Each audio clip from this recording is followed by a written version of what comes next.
distribusi sampling. Nah, apa sih distribusi sampling itu?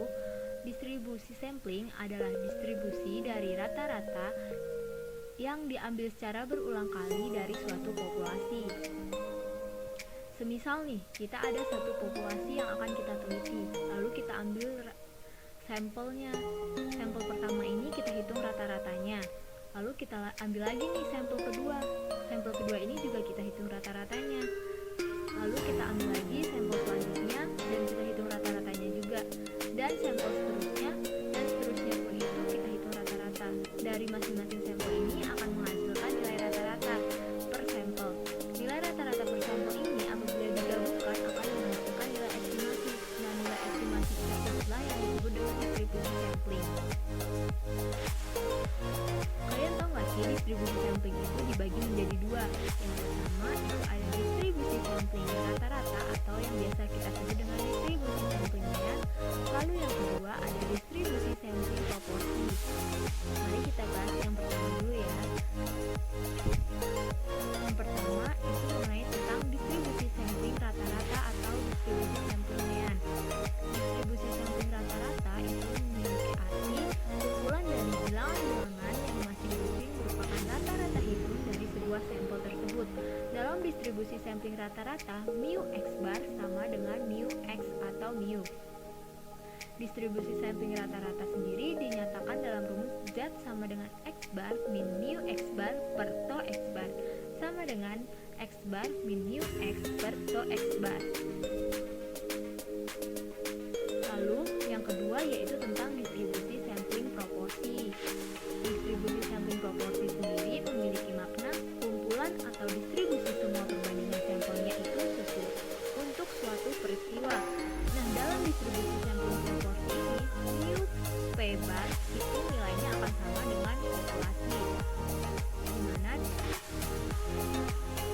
dinyatakan dengan rumus Z sama dengan P bar min mu P bar per tau P bar sama dengan P bar min P per tau P bar. Lalu yang selanjutnya yaitu tentang CLT. Apa sih CLT itu? CLT atau Central Limit Theorem ini adalah sebuah teorema yang mendeskripsikan hubungan antara distribusi sampling mean dan populasinya. CLT sendiri memiliki 3 sifat. Sifat-sifatnya yang pertama yaitu bentuk distribusi dari rata-rata sampel akan mendekati distribusi normal meskipun distribusi populasi tidak normal. Lalu sifat yang kedua, rata-rata dari rata-rata sampel akan memiliki nilai yang sama dengan rata-rata populasi apabila sampel ini kita ambil secara berulang. Lalu yang ketiga ada standar error yang dinyatakan dengan tau per akar n. Standar error itu sama dengan standar deviasi, di mana apabila nilai standar errornya kecil, maka nilai penyebaran mean atau sampelnya juga kecil. Hal ini berpengaruh terhadap nilai estimasi terhadap parameter lebih tepat dan berlaku sebaliknya. Jadi, apabila nilai standar errornya kecil, maka nilai penyebarannya mean atau sampelnya juga kecil. Hal ini berarti nilai standar error itu berbanding lurus dengan nilai penyebaran mean atau sampelnya. Lalu, bagaimana sih contoh dari CLT itu sendiri? Di sini saya memberikan satu contoh soal, yaitu PT Aqua, sebuah perusahaan air mineral, rata-rata setiap hari dapat memproduksi 100 juta gelas air mineral. Perusahaan ini menyatakan bahwa rata-rata isi segelas Aqua adalah 250 mili dengan standar deviasi 15 mili. Rata-rata populasi dianggap menyebar normal. Apabila sampel diperkecil menjadi 25 gelas, hitunglah yang pertama standar error atau galat baku sampel tersebut. Yang kedua, peluang rata-rata sampel akan berisi lebih dari 255 mili. Mari kita bahas ya. Pembahasannya, dari soal tersebut kita dapat mengetahui populasinya sebesar 100 juta, mu x bar sama dengan u sama dengan 250 atau rata-ratanya 250. Standar deviasinya kita dapat 15 dan sampelnya 25. Mari kita jawab yang pertama. Yang pertama, kita disuruh mencari standar error atau galat bakunya. Kita mencari standar errornya dengan rumus to x bar sama dengan to per akar n sama dengan 15 per akar 25. Nah, dari nilai-nilai tersebut kita mendapatkan nilai akhir sebesar 3. Lalu kita masukkan ke dalam rumus Z. Kita masukkan 205. X-nya tadi kita ketahui itu ada 255 ya. Jadi kita masukkan X barnya itu 255 per dikurang 250 per 3. Maka kita akan menghasilkan nilai 1,67. Lalu untuk menjawab soal nomor 2 itu kita memerlukan tabel Z. Dalam soal nomor 2 kita ditanya berapa sih sampel yang kira-kira akan berisi 255 mili. Nah, di sini P X bar lebih dari 255 itu sama nilainya dengan P Z lebih dari 1,67. Mari kita lihat nilai yang didapat dari 1,67 dalam tabel Z. Nah, dalam tabel Z sendiri, nilai 1,67 kita dapatkan sebesar 0,4525. Lalu, kita masukkan 0,5 dikurang 0,4525 itu sama dengan 0,0475. Sehingga dari hasil ini dapat kita simpulkan bahwa sampel yang berisi 255 mili, probabilitas sampel yang berisi 255 mili itu ada sebesar 475 sampel. Untuk selanjutnya, kita akan membahas terkait estimasi. Definisi dari estimasi adalah pendugaan karakteristik populasi melalui karakteristik sampel. Metode di mana kita memperkirakan nilai populasi dengan memakai nilai sampel. Kemudian ada uji hipotesis, yaitu pengujian karakteristik populasi terhadap nilai tertentu atau perbandingan nilai tertentu melalui karakteristik sampel. Selanjutnya ada populasi dan sampel. Untuk populasi itu memiliki parameter yaitu mean yang dilambangkan mu, proporsi yang dilambangkan p, dan varians yang dilambangkan tua kuadrat. Sedangkan untuk sampel itu memiliki statistik dengan mean yang dilambangkan x bar, proporsi yang dilambangkan ps, dan varians yang dilambangkan s kuadrat.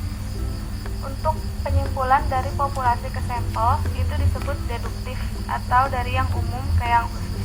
Sedangkan penyimpulan dari sampel ke populasi itu disebut induktif atau penarikan kesimpulan berdasarkan keadaan khusus untuk diperlakukan secara umum.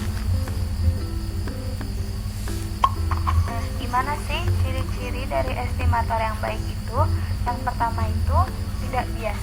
Estimator dikatakan tidak bias jika nilai statistik sampel sama dengan nilai parameter populasi. Yang kedua, efisien.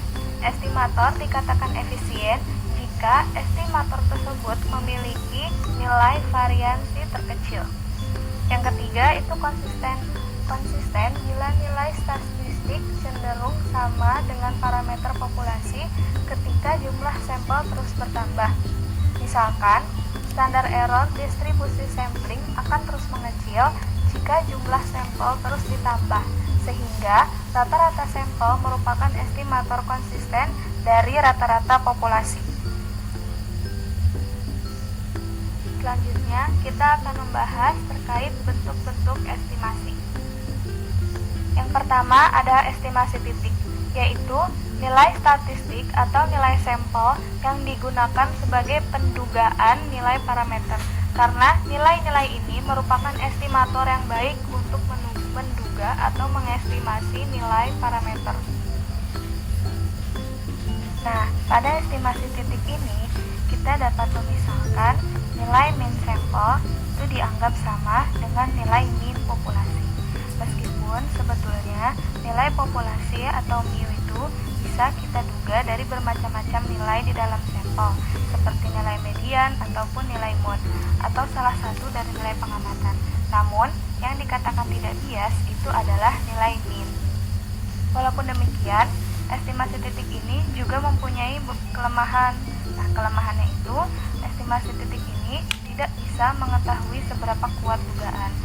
Nah, kelemahan ini bisa dihilangkan dengan penggunaan estimasi selang atau estimasi interval.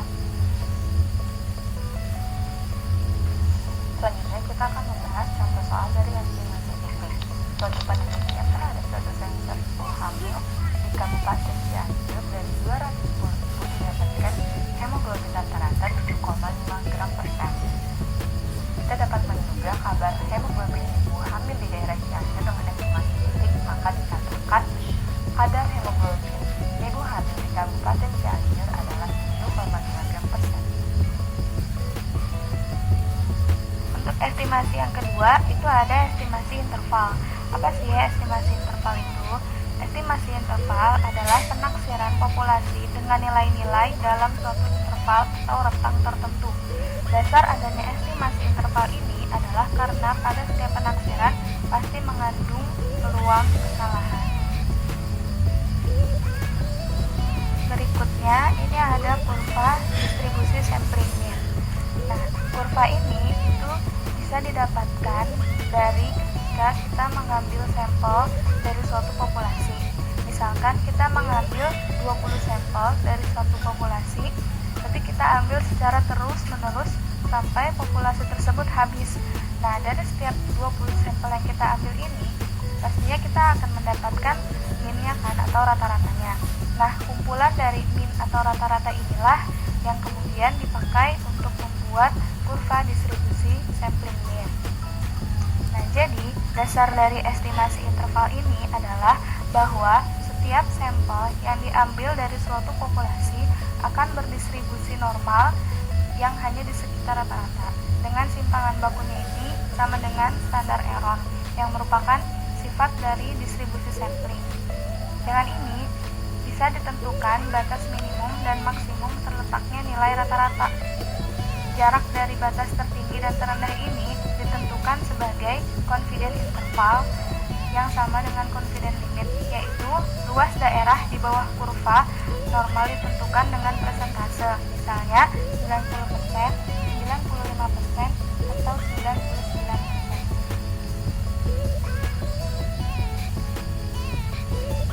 Untuk rumus umum dari estimasi interval sendiri, yaitu ada rentang antara x bar plus minus z alfa per 2 yang dikalikan dengan tol yang dibagi dengan akar n.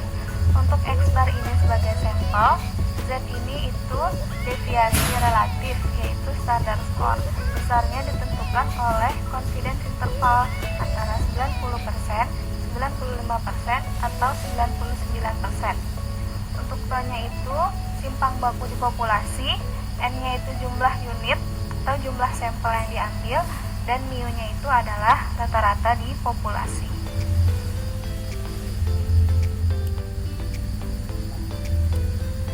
Nah, selanjutnya estimasi interval itu dibagi menjadi dua, bila to diketahui dan bila to tidak diketahui. Jika to diketahui, itu memiliki beberapa asumsi, yaitu standar deviasinya tentu dari populasinya itu diketahui. Populasinya berdistribusi normal, namun jika populasinya tidak normal, gunakan sampel yang besar. Untuk rumusnya, itu sama dengan rumus umum dari estimasi interval. Selanjutnya kita akan bahas contoh soal estimasi rata-rata dengan simpangan baku diketahui. Dari soal tersebut dapat diketahui X bar-nya 170.000 dengan selang kepercayaan 90%, maka pada tabel Z didapatlah 1,645 dengan simpangan baku 40.000 dan N-nya 200. Lalu kita masukkan ke rumus, di mana rumusnya ialah X bar plus minus selang kepercayaan dikali simpangan baku dibagi akar dari N. Setelah kita masukkan, maka didapatlah hasil selang kepercayaan 90% ialah di antara 115.350 minus hingga 124.650. Dan yang kedua yaitu estimasi interval terhadap mu di populasi bila tau tidak diketahui. Nah, beberapa asumsinya itu sama, ada 3. Yang pertama, pastinya standar deviasi atau tau dari populasinya itu tidak diketahui. Yang kedua, populasi berdistribusi normal. Namun, jika ternyata populasi tidak berdistribusi normal, maka bisa menggunakan sampel besar. Untuk rumusnya itu agak berbeda, yaitu rentang antara X bar plus minus T alfa per 2 dan N-1 dikalikan dengan S yang dibagi dengan akar N. Untuk S-nya ini yaitu simpangan baku dari sampel. Untuk N-1 ini ada degree of freedom atau derajat kebebasan. Dan untuk T itu adalah nilai yang berada pada tabel T. Selanjutnya kita akan bahas contoh soal estimasi rata-rata dengan simpangan baku tidak diketahui. Berdasarkan soal tersebut, maka akan kita mendapatkan data rata-rata 5,9, selang kepercayaan 90%, standar deviasi 1,5 dengan N 100. Dikarenakan selang kepercayaan 90%, maka kita mendapatkan alfa 0,1, di mana 0,1 pada tabel T bernilai 1,66. Lalu kita masukkan ke rumus, di mana rumusnya merupakan X bar plus minus T dari alfa dikali standar deviasi dibagi akar N. Akan kita dapatkan hasil bahwa pada selang kepercayaan 90% ialah 5,65 hingga 6,5. Selanjutnya ada derajat bebas, yaitu jumlah observasi sampel yang bebas linear terhadap rata-rata sampel.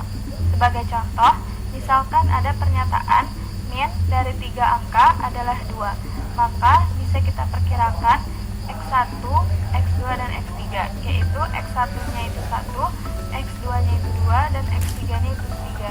Maka kita bisa menentukan derajat bebasnya yaitu dengan N dikurangi 1.